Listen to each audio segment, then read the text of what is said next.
안녕하십니까. 안녕하십니까. 샘투 타일러의 샘입니다. 샘투 타일러의 로우 타일러입니다. 네. 웹툰 전문가 샘씨 모셨습니다. 네, 웹툰 애호가 샘이고요. 네, 오늘은 저번 주에 소개해드렸던 장난감이라는 웹툰에 이어서 조금 다른 장르의 웹툰을 가지고 찾아왔습니다. 공식적인 장르는 범죄 스릴러물이에요. 그런데 작가가 밝히기로는 자카 피셜의 작품의 장르는 코미디다. 이건 범죄 스릴러 작품이 아니라 코미디다 라고 하는 다소 약간 두 가지 요소가 좀 결합된 그런 작품이라고 생각을 해주시면 될 것 같고요. 우남 20 기안 84처럼 뒤에 20은 숫자입니다. 우한 20 작가의 거래. 왜 우남 20인지 모릅니다. 네. 어쨌든 우남 20 작가의 거래이고요.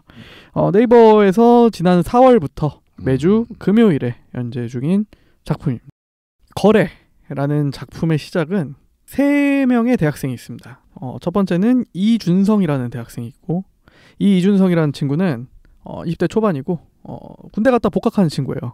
군대 갔다 복학을 하는데 좀 삶이 막장입니다. 이미 도박 빚이 있어요. 대학생인데 도박 빚으로 이미 빚이 수천만 원이고, 그래서 심지어 군대를 간 이유도 이 빚쟁이를 피해서 도망간 거예요.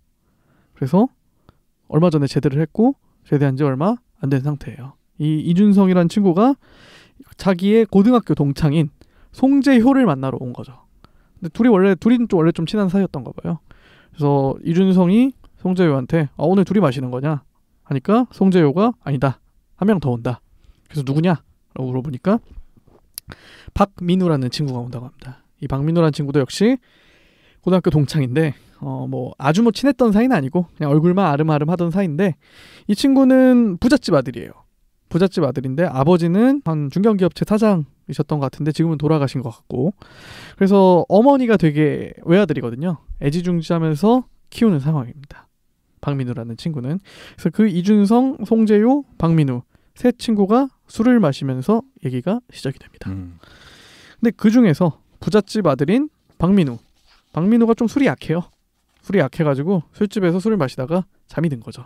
잠이 들어서 친구를 어쨌든 놓고 갈 수는 없으니까, 그래서 박민우를 업고 송재효의 자취방으로 향합니다. 이거 본 것 같아요. 보셨어요? 네네네. 보셨으면 더 설명이 쉽겠네요. 그래서 송재효의 자취방으로 향합니다. 이미 뻗어 있는 상태고, 박민우 어머니께서 애를 찾는 거죠. 전화를 하십니다. 전화를 하셔가지고 어머니라고 이제 핸드폰에 뜨니까 이준성이 그 전화를 받습니다.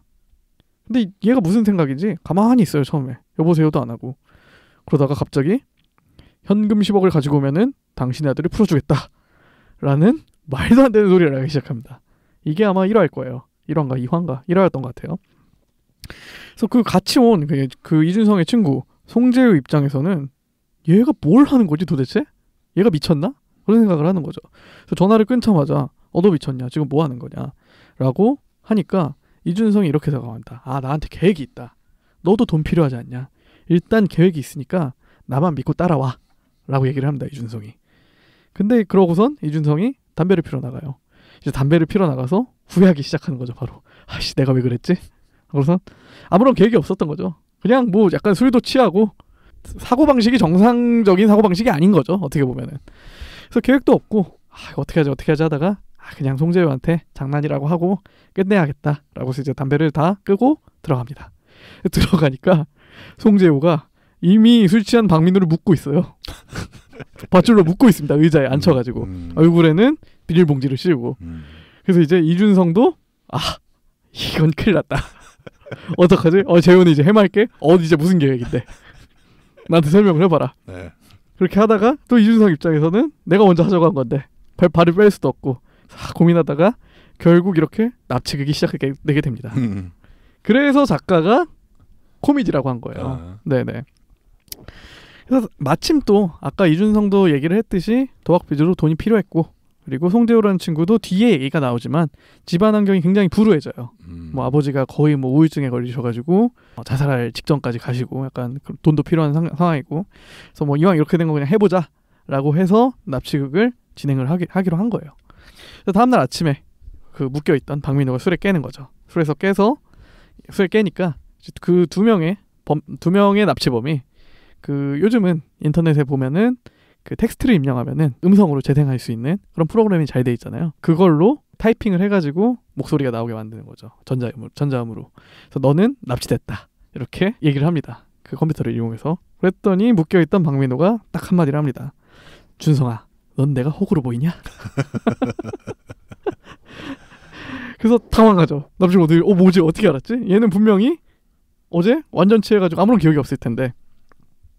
그렇지만 이제 송재호가 끝까지 그 얘기를 안 하고 프로그램을 이용해서 가짜 썰을 풀어냅니다. 우리는 민우 너네 아버지 회사에 다니던 사람이다. 근데 뭐 노조 활동 같은 걸 하다가 돈도 못 받고 쫓겨났다. 그래서 우린 돈 받으려고 너를 납치한 거다. 라고 해서 다소 좀 그럴듯한 썰로 얘기를 해서 박민우도 어느 정도 납득을 하려나 싶습니다. 이 송재호란 친구가 그나마 이준성보다는 조금 생각이 있어요. 그래서 이런 식으로 좀 썰을 풀 줄도 알고 좀 상황을 어떻게 전개해야겠다라는 그 정도의 감각은 있는데 타고 하더라도 뭐 말도 안 되죠. 그렇죠. 여기서부터도. 그래서 이렇게 말도 안 되는 인질극이 시작이 됩니다. 그래서 계속 뭐 이렇게 엉성하니까 사실 위기의 순간을 계속 겪습니다. 그래서 결국에는 지금은 어디까지 전개가 됐냐면은 박민우가 얼굴에 쓰여있던 비닐봉지를 벗었어요. 벗고 역시나 니들이구나 해서 지금 협상을 하고 있는 상황입니다. 네.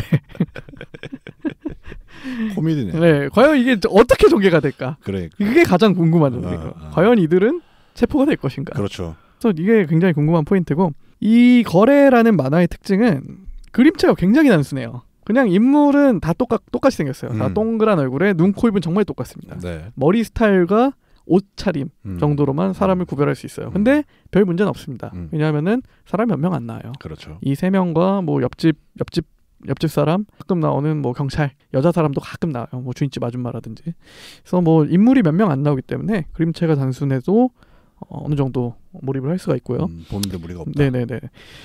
이 그림체와는 사실 대조가 되죠. 스토리는 어쨌든 아무리 좀 개그물이라고 하더라도 납치물이잖아요. 그러니까 좀 찝찝하고 뭔가 현실에 있을 법하기도 하고 약간 그런 좀 쎄한 스토리가 대조적이다라고 말씀을 드리고 싶고요. 일반적인 사실 범죄 스릴러물 같은 경우에는 보통 범인이 굉장히 치밀해요. 이런 스릴러물을 할 거, 납치극 특히 뭐 유괴 뭐 그런 걸 할 거면은 보통 범인이 굉장히 치밀하고 계획이 다 있죠. 하지만 이들은 계획도 없고 뭐 목적도 없고 범인이 사실 제일 어설프고 가장 똑똑한 거는 납치당한 민우입니다. 그래서 이것도 기존의 그런 범죄 스릴러물이 갖고 있던 클리셰라고 할까요? 그런 걸 좀 깬 측면이 있다는 생각이 들고요. 사실 이렇기 때문에 아슬아슬한 순간들이 굉장히 많아요. 경찰이 한번 찾아오기도 하고 옆집 사람이 문을 두들기기도 하고 심지어 집주인은 집 안까지 들어와요. 집 안까지 들어와서 밧줄에 묶여있고 얼굴에 비닐봉지 쓰고 있는 박민호를 보기까지 합니다. 그런데도 여차저차 정말 말도 안 되는 핑계로 넘기긴 넘깁니다. 과연 이게 나중 가서는 어떻게 다가올지는 모르겠지만 수긍을 하고 내보내긴 하니까요. 그래서 이거를 계속 덮어나가고 점점 일이 커지는 거죠. 과연 이거를 어떻게 수습을 할 것인가가 보는 게 앞으로의 포인트인 것 같습니다. 이런 장르는 솔직히 진짜 처음 보는 것 같고요. 그러니까 뭔가 좀 되게 참신하지 않나. 그렇죠. 네네. 단순한 뭐 범죄 스릴러도 아니고 그렇다고 단순한 코미디라고 할 수도 없고 뭔가 어떻게 보면 굉장히 이질적이잖아요. 그렇죠. 이질적인 장르를 이렇게 엮어 나가는 것도 쉽지 않은데 그런 뭔가 아이디어가 되게 좋은 작품이었던 것 같아요. 그래서 뭐 오늘은 뭐 이쯤에서 마무리를 하면 될 것 같고요. 좋습니다. 네.